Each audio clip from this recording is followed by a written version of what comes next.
अब AC motor एक बार हम देख लेते हैं, एसी मोटर क्या होती है। सेम जैसा डीसी का कॉन्सेप्ट है वैसे ही एसी का कॉन्सेप्ट है, जैसा कि मैंने आपको बताया भी कि एसी मोटर में जो है बस वो स्प्लिट रिंग यूज किए जाते हैं, स्लिप रिंग यूज किए जाते हैं, पूरे के पूरे रिंग यूज किए जाते हैं। बस यही बेसिक फर्क है उन दोनों में। और एक बार देखते हैं कि क्या फर्क है। हम जो है वो हमने दो ध्रुव बना लिए, एक को जो है वो एन बोल रहे हैं और एक को जो है वो एस बोल रहे हैं। एनएस जो है वो पता नहीं ब्लू और रेड से क्यों दिखाए जाते हैं, लेकिन दिखाए जाते हैं। कुंडली वैसी की वैसी रहेगी आपकी, इस तरह से कुंडली रहेगी, उसके दो भुजाएं होंगी कुंडली की, ए और B, A B C D. बिल्कुल सेम टू सेम वैसा के वैसा ही कॉन्सेप्ट है, कोई उसमें बुराई वाली बात नहीं है या फिर अच्छाई वाली बात भी नहीं है। ये जो है एक रिंग ऐसा जाएगा, एक ऐसा जाएगा। दोनों के कलर अलग अलग कर देता हूँ ताकि समझ में जाए। ये रेड कर देता हूँ, ये जो है वो ग्रीन कर देता हूँ। ये वाला रिंग जो है वो ग्रीन के संपर्क में है, ये वाली जो कॉइल है रिंग इसी के साथ घूमती रहेगी। और जो रेड वाली है उसकी कॉइल अलग रहेगी, इस तरह से रहेगी। इसके साथ एक ब्रश जुड़ा हुआ है यहाँ पर। इसको रेड नहीं करना चाहिए मुझे, इसको अलग कलर से कर देना चाहिए, वाइट कर देना चाहिए, क्योंकि ब्रश फिक्स रहते हैं, ब्रश जो है वो घूम नहीं रहे होते हैं। ये लाल वाले रिंग से जुड़ा हुआ है ब्रश, और एक ये हरे वाले रिंग से जुड़ा हुआ है। बिल्कुल टच रहेगा। क्यों रहते हैं ब्रश टच? क्योंकि कांटेक्ट प्रोवाइड करते हैं ताकि करंट अंदर से बाहर आ सके, जो करंट प्रोड्यूस हो रहा है ना वो अंदर से बाहर आ सके। सॉरी। यहाँ पर एक बल्ब यूज करेंगे अपन। ये वाला बल्ब जो है वो एसी बल्ब है। अब जो ऑरेंज वाला बल्ब आता है ना वो वाला, जो हमने पहले यूज किया था वो एलईडी बल्ब था, वो डीसी पे से काम कर रहा था। ये हमने सर्किट बना लिया। यहाँ पर जो है इसके नाम लिख देता हूँ, एक बार इसको कॉपी कर लेता हूँ सर्किट को, ताकि दूसरे चक्र के लिए मेरे को दोबारा ना बनाना पड़े। सेम डायग्राम बनेगा दूसरे चक्र के लिए, उसको एक ही चक्र में समझा जा सकता है। तो यहाँ पर क्या करेंगे अपन, यहाँ ए बी सी डी भुजाएं, ए बी सी डी। अब जब हम इसको जो है वो घुमाएंगे, यदि ये ब्रश B1 B2 नाम दे सकते हो आप इसको, कोई दिक्कत नहीं, नाम कुछ भी दे सकते हो। ये स्लिप रिंग है तो इसको S1 बोल दो, इसको S2 बोल दो।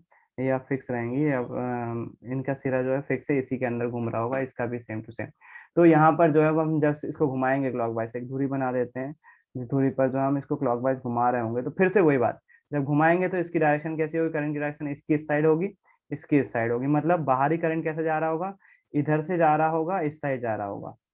करंट इधर से आ रहा है, ऐसे में जा रहा है। अच्छा, मेरे ख्याल से डायरेक्शन आपको समझ में आ जाएगी कैसे निकालेंगे। वही दाहिने हाथ का नियम, चुंबक के क्षेत्र इस साइड, बल ऊपर की तरफ लगा रहा है, धारा अंदर की तरफ जाएगी, तो अंदर की तरफ एबी में जाती हुई दिख रही है, इसी प्रकार से यहाँ बाहर आती हुई दिख रही है।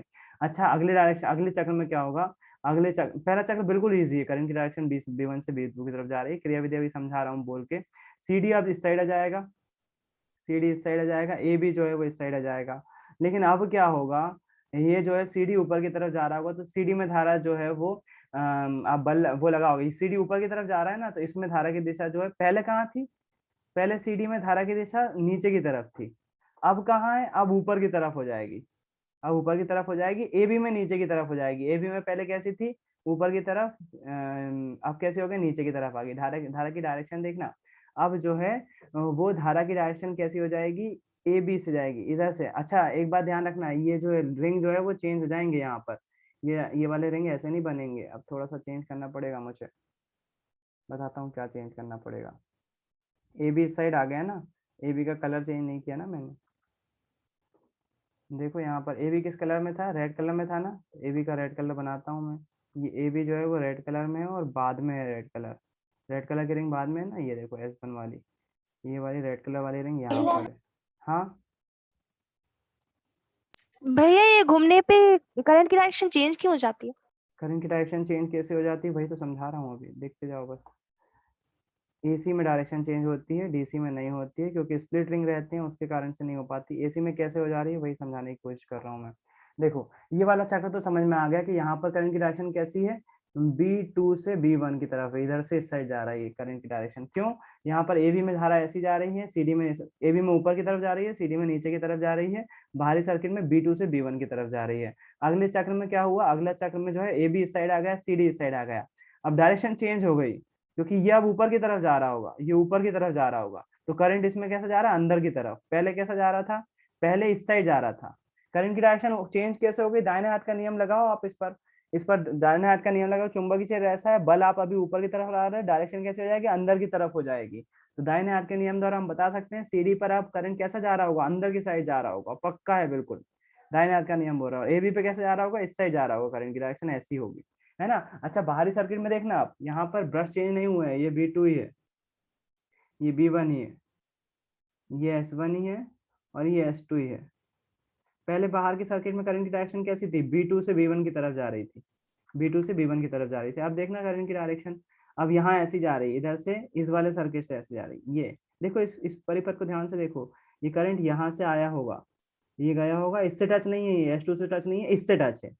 इससे होता हुआ कहाँ से जाएगा, B1 से होता हुआ, यहाँ से होता हुआ B2 में जाएगा, और B2 से फिर ग्रीन वाले में होता हुआ कहाँ जाएगा, इधर से होता हुआ इधर ऐसे जा रहा होगा, फिर पूरा सर्किट बन रहा होगा। करंट की डायरेक्शन कैसी हो गई, B1 से B2 की तरफ हो गई।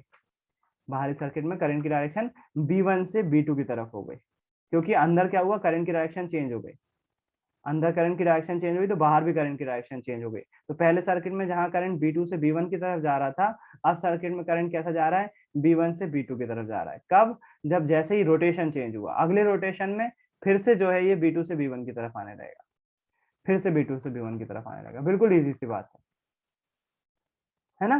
तो थोड़ा बहुत समझ में आ रहा होगा शायद, तो इस चीज को आपको इमेजिन करना पड़ेगा। करंट की डायरेक्शन चेंज हो रही है इसमें, क्यों हो रही है, क्योंकि यहाँ पर पूरे वलय यूज किए हुए हैं, पूरे वलय यूज किए हुए हैं, जिसके कारण से बाहर पहले चक्र में करंट की डायरेक्शन B2 से B1 की तरफ रहेगी, अगले चक्र में B1 से B2 की तरफ हो जाएगी। क्यों, क्योंकि पूरे रंग यूज कर रहे हैं। अंदर के सर्किट डायग्राम में चेंज होगा, यहाँ पर करंट की डायरेक्शन चेंज होगी तो बाहर भी करंट की डायरेक्शन चेंज होगी। स्प्लिट रिंग में नहीं हो रही थी, स्प्लिट रिंग में क्या था, करंट की डायरेक्शन एक, ये स्प्लिट रिंग ने उसको बचा लिया था। इसको प्रैक्टिकली आपको समझना पड़ेगा, मतलब इमेजिन करना पड़ेगा, दाहिने हाथ का नियम लगाना पड़ेगा, तब जाके समझ में आएगा कि क्यों ऐसा हो रहा है। अगर नहीं कर पा रहे हो तो थोड़ा सा इमेजिन तो करना पड़ेगा। मैंने वीडियो भी दिखाया, और करंट की डायरेक्शन दाहिने हाथ के नियम के दौरान का चेंज हो रही करंट की डायरेक्शन आपको इमेजिन करना पड़ेगा। विद्युत चुंबकीय से इस डायरेक्शन में, बल आपने ऊपर की तरफ लगाया, करंट अंदर की तरफ जाएगा, है ना। इसको जब सामने देखेंगे अपन तो ज्यादा अच्छे समझ में आएगा। मैं कंप्यूटर पे मैंने पहले ही बोला है, बहुत मुश्किल होती है समझने में, बहुत समझाने में बहुत मुश्किल होगी। तो अभी तो केवल आप इसको एंजॉय करो, एंजॉय करने पर ही अभी ज्यादा फायदा है। इसको, हाँ, इसकी क्रियाविधि समझने की कोशिश करते हैं कैसे काम किया। तो पहले कुंडली जो है वो चुंबकीय क्षेत्र में रखी हुई थी, पहले चक्र के लिए बात कर रहे हैं। तो पहले चक्र में जब हमें इसको दक्षिणावर्त घुमाया, क्लॉकवाइज घुमाया, तो ए बी पर जो है वो ए बी ऊपर की तरफ जाएगा, ए बी भुजा ऊपर की तरफ जाएगी, जो प्रेरित धारा उत्पन्न होगी वो ए से बी की तरफ होगी। और उसी तरह से सी डी जो है वो नीचे की तरफ जाएगी, सी डी नीचे की तरफ जाएगी, तो ए सी डी पे जो विद्युत धारा उत्पन्न होगी वो सी से डी की तरफ होगी। मतलब आंतरिक सर्किट में विद्युत धारा कैसे जा रही होगी, ए बी सी डी की तरफ जा रही होगी, ऐसा चक्र चल रहा होगा, ए बी सी डी आंतरिक में। और बाहरी में कैसा चल रहा होगा, बाहरी में करंट B2 से B1 की तरफ जा रहा होगा। देखो यहाँ से करंट ऐसा उत्पन्न हुआ ना, तो इसमें से आया, इस चक्र में से गया, B2 से होता हुआ, बल्ब से होता हुआ B1 में जाएगा, लाल वाले से होता हुआ इधर चला जाएगा, सर्किट पूरा कर लेगा। इस तरह से सर्किट बना रहा है ना। करंट की डायरेक्शन बाहरी परिपथ में कैसे होगी, B2 से B1 की तरफ। अंदर कैसी है, ABCD। बाहर कैसी है, B2 से B1 की तरफ। अच्छा, अगले चक्र में ए बी किस साइड आ जाएगा, इस साइड आ जाएगा, सी डी जो है वो घूमकर इस साइड आ जाएगा, जो कि हमारा सेकंड चक्र है। अगले अर्ध चक्र में सी डी में जो है वो, सी डी जो है वो ऊपर की तरफ जा रहा होगा, सी डी घूम रहा है ना, ऊपर की तरफ जा रहा है, तो सी डी ऊपर की तरफ जा रहा है तो धारा की दिशा विपरीत हो जाएगी। अभी पहले कैसी थी, सी से डी की तरफ थी, अब डी से सी की तरफ जा रही है, फ्लेमिंग के दाएं हाथ के नियम अनुसार। और ए बी में कैसे जा रही है, बी से ए की तरफ जा रही है, पहले कैसी थी, ए से बी की तरफ जा रही थी, अब बी से ए की तरफ जा रही है। तो आंतरिक कुंडली में धारा की दिशा कैसे होगी, डी सी बी ए। और जो धारा की, मतलब बाहरी परिपथ में देखें, तो बाहरी परिपथ में अब ए बी इस साइड आ गए ना, तो ए बी से करंट इधर से जाएगा, लाल वाले से होता हुआ, B1 से होता हुआ इधर जाएगा, बल्ब में से होता हुआ B2 में जाएगा, और B2 से होता हुआ हरे वाले रंग से होता हुआ CD में चला जाएगा, और इस प्रकार से सर्किट पूरा होगा।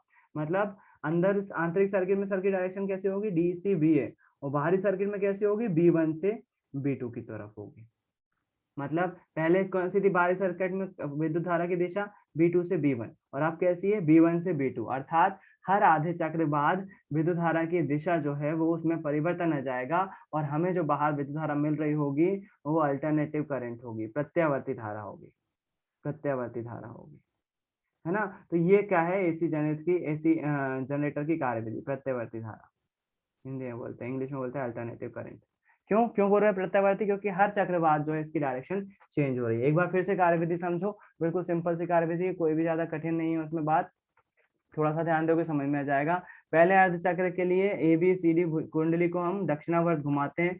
दक्षिणावर्त घुमाने पर क्या होता है, ए बी में प्रेरित धारा उत्पन्न हो जाती है जिसकी दिशा ए से बी की तरफ होती है। उसी प्रकार सी डी में प्रेरित धारा उत्पन्न होती है जिसकी दिशा सी से डी की ओर होती है, और बाहरी परिपथ में ये विद्युत धारा की दिशा बी2 से बी1 की तरफ हो रही होती है।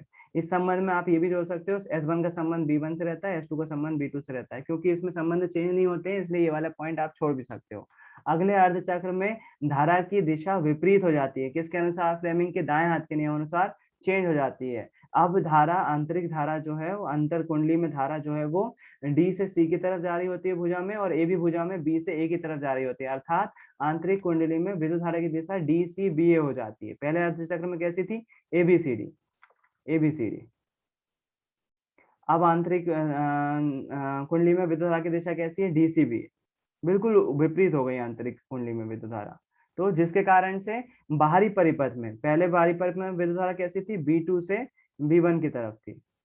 अब कैसी हो गई है, बाहरी परिपथ में विद्युत धारा चेंज हो गई है, अब कैसी हो गई है, B1 से B2 की तरफ हो गई है। अर्थात हर आधे चक्र बाद बाहरी परिपथ में विद्युत धारा की दिशा परिवर्तित हो जाएगी। इसी प्रकार से जो हमको विद्युत धारा मिलेगी वो प्रत्यावर्ती धारा कहलाती है, एसी धारा कहलाती है, जिससे हम एसी जो है वो चीजें चला सकते हैं। क्योंकि एसी जनरेटर, एसी चीजों को चलाने के लिए एसी विद्युत धारा चाहिए, अल्टरनेटिव करंट विद्युत धारा चाहिए। एसी और डीसी में अंतर क्या होता है वो बहुत अच्छे से आप जानते हो, बहुत अच्छे से मैंने समझा भी दिया है ना। तो ये एसी जनरेटर होता है, थोड़ा बहुत समझ में आया होगा। एसी जनरेटर कहाँ काम किए जाते हैं, जो पावर प्लांट रहते हैं वहाँ टरबाइन घुमाना है अपन को हर चीज में, तो वो टरबाइन क्या घुमा रहे होते हैं, इस आर्मेचर को ही घुमा रहे होते हैं, और आर्मेचर घुमाते हैं तो एसी विद्युत धारा प्रोड्यूस करते हैं। वो फिर ट्रांसफार्मर क्या करते हैं, उस विद्युत धारा को बढ़ाकर ट्रांसमिट की जाती है। तो हमने एसी क्यों चूज करी, डीसी क्यों नहीं चूज करी, एसी को ट्रांसमिट करना ज्यादा आसान रहता है डीसी की तुलना में। और डीसी जो है वो स्टेट अप नहीं, मतलब डीसी के लिए ट्रांसफार्मर काम नहीं करते हैं। अब ये ट्रांसफार्मर क्या है, ट्रांसफार्मर जो है वोल्टेज को कम ज्यादा करने के लिए यूज किए जाते हैं, voltage as well as current दोनों को ही, मेनली वोल्टेज को। तो वहां पर जो पावर प्लांट होते हैं वहां पर जो विद्युत धारा जनरेट की जाती है वो 11,000 या 33,000 वोल्ट को जो है वो बढ़ाकर भेजी जाती है।